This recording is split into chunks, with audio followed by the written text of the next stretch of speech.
everyone. කොහමද ඔයාලට හිතෙනවා ඔක්කොමල හොඳින් කියලා? අපි අද යනවා පොසොන් දන්සලකට. වෙසක් දන්සලක් තිබ්බා. දැන් මේ මාසේ පොසොන් දන්සලක් තියෙනවා කියලා අපි දැක්කා. අපි දැන් මේ පොසොන් දන්සල යන්න තමයි පිටත් උනේ. ඉරිදාද අද 22 වෙනිදා. දන්සල තියෙන්නේ 12 ඉඳන් 5 වෙනකම් බුකරස්ට්. අපි ඊට කලින් සුපුරුදු පරිදි පල්ලියට යනවා. අපි ගිහින් බලමු ඒ දන්සලත් කොහොමද කියලා.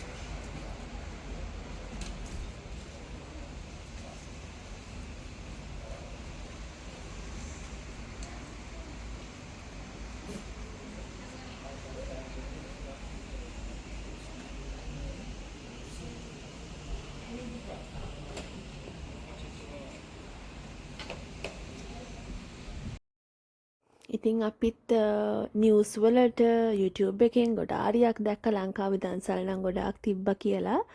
අපිට මේ පාර එක දන්සලයි තම්බේ වෙසක් එකට විතරයි ගියේ. දැන් මේ පාර මේ පොසොන් දන්සල තියෙන ටිකක් දුර. මේ වගේ රටක දන්සලක් කරන එකත් ඉතින් ටිකක් අමාරුයි. ඒත් මේ අභියෝග ඔක්කොම බාර අරගෙන මේ ළමයි කරනවනේ. ඉතින් අපි ගිහින් බලමු කොහොමද මේ දන්සල කියලා, කොහොමද මේ දන්සලේ විස්තර කියලා. ඔයගලන්ට ඉස්සරහට බලන්න පුළුවන්. ඔයගොල්ලෝ රැඳිලා ඉන්නකෝ.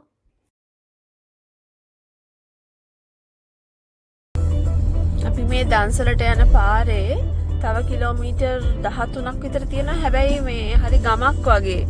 අශ්වයෝ ඉන්නවා.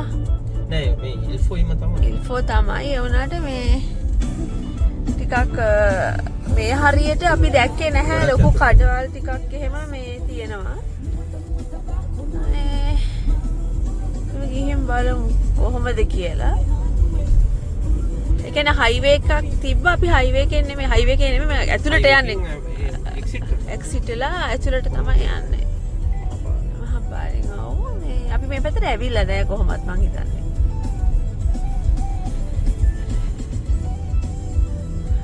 මේ බලමු ගිහිල්ලා. ඒක 12ට පටන් ගන්නවා කියලා තිබ්බ දැන් 1යි වෙලාව. මේ බලමු කොහොමද කියලා.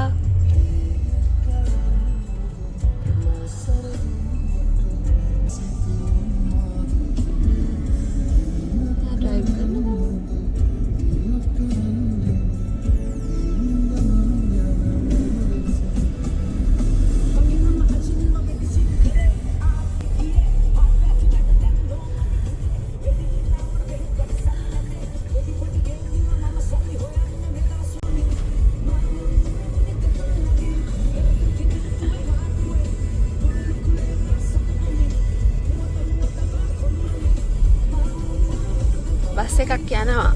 බස් එකක් දැන් තමයි දැක්කේ වෙන පාරකින්. අපි කතා වෙවි ආවේ මේ පාරේ කොහොමද මිනිස්සු මේ ට්‍රාන්ස්පෝර්ට් කරන්න කියලා. එනකොට බස් එකක් යනවා මේ ලංකාවේ කට්ටිය මං හිතන්නේ දන්සලට යන්න වෙන්නේ නැති ඉන්නේ. අපි හිතනවා එහෙම. බස් වලට එකේ හිටියේ.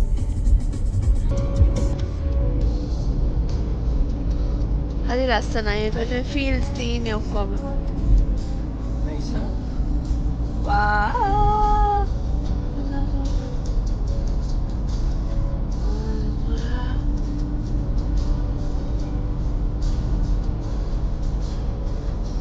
අපි මෙහෙ නෙමෙයි දාව සන්ෆ්ලවර් බලන්න. නෑ. අර ෂුවර්ද? එහෙම තමයි ඒවට තියෙන්නේ. ඔය චුටි චුටි සන්ෆ්ලවර්ස් තියෙනවා මේ. මෙහෙනේ. වගේ නර අපි වැඩේට ගියා කියලා. නෑ අපි දෙන සන්ෆ්ලවර් බලන්න ආවේ. නෑ. මිරිඟුව කියන්නේ මොකක්ද කියලා පෙන්නන්නද? මිරිඟුව.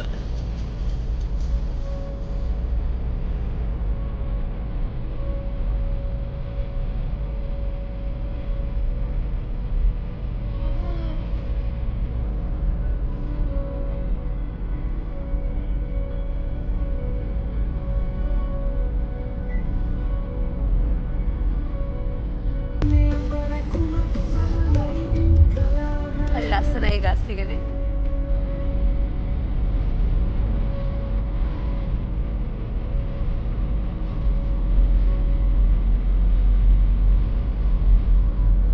පාට මේකේ ස්පීඩ් එකක් තියෙනවද මේ පාරේ යන?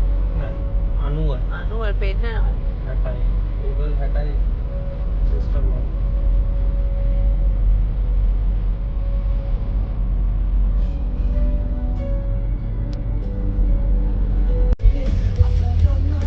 බස් එකක් එනකන් ඉන්නේ.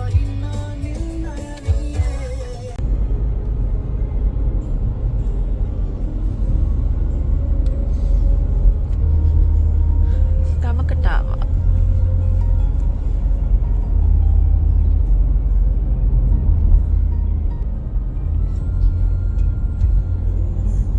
තව මීටර 600යි කියලා පෙන්නනවා දන්සලට. අර තියෙන්නේ බෞද්ධ කොඩි වැනෙනවා. හරිම ආසයි එහෙම දැක්කම.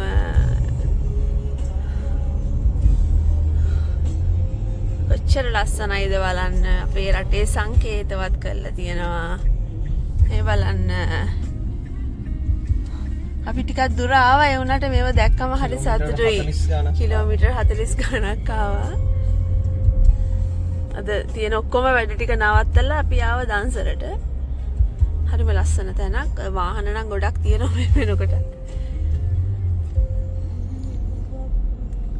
එන්න මෙතන තමයි තැන. පාකින් කියලා ගහලා තියෙනවනේ. ඒක ෆැක්ටරියට දාන්න දෙන එකක් නෑ මම හිතන්නේ. අපි බලමු. මේ තියෙන්නේ තැන. අපි ඇතුළට ගිහිල්ලා බලමු කොහොමද කියලා.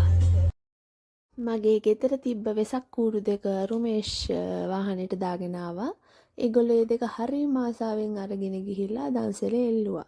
මටත් පුදුමයි. මං හිතුවේ නැහැ එහෙම දෙයක් වෙයි කියලා. ඒ උනට වෙසක් කූරු දෙක ඒගොල්ලෝ ඒක දන්සලේ ලස්සනට එල්ලලා තිබ්බා. හරිම ලස්සන රෝස මල් හදලා තිබ්බා. ලස්සනට සරසලා තිබ්බා. ගොඩාක්ම ලස්සනයි කියන්නේ. බෞද්ධ කොඩි, අපේ සිංහ කොඩිය, කෑම ටික කේටරින් සර්විස් එකක් වගේ ලස්සනට පිළිවෙලට තිබ්බා. ඒ කියන්නේ අපිට සෙල්ෆ් සර්විස් තිබ්බේ. ඇති තරම් බෙදන් කන්න පුළුවන්. රුමේෂ් නම් දෙපාරක් බෙදාගෙන කෑවා.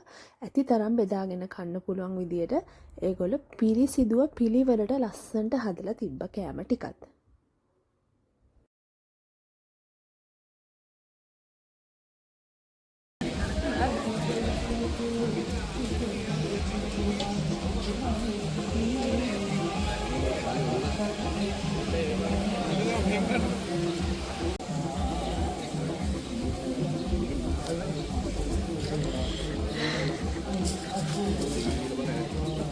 දෙවනි පාරේ.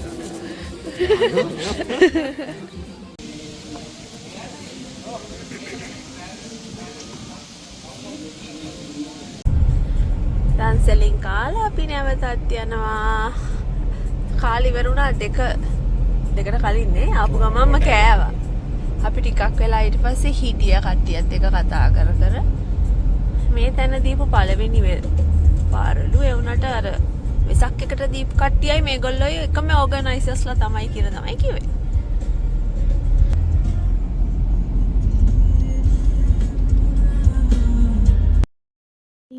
මෙතනින් අපේ දන්සල් වීඩියෝ එක ඉවර වෙනවා. ඒ වගේම අපි මුලින්ම ප්‍රාර්ථනා කරන්න ඕනේ ගොඩක් පිං මේ වගේ දන්සලක් ඔයගොල්ලෝ ඕගනයිස් කරලා ඒක ලස්සනට පිළිවෙලට පිරිසිදුව ලබා දුන්නට රුමේනියාවේ ඉතින් අපේ තරුණ ජනතාවට. ඒත් එක්කම ඒගොල්ලන්ට අපි ප්‍රාර්ථනා කරන්න ඕනේ ඉස්සරහටත් මේ වගේ කටයුතු කරන්න ශක්තිය ධෛර්යය ලැබෙන්න කියලා. ඒක තමයි මගේ අපි දෙන්නගේ එකම ප්‍රාර්ථනාව. ඉතින් ඒත් එක්කම මගේ වීඩියෝ එක අදට මම මෙතනින් ඉවර කරනවා. තාමත් ඕගොල්ලෝ මාව subscribe කරලා නැත්නම් subscribe කරලා bell icon එක click කරලා like කරලා comment කරලා share කරන්න. ඉතින් හැමෝටම සුබ දවසක්. bye.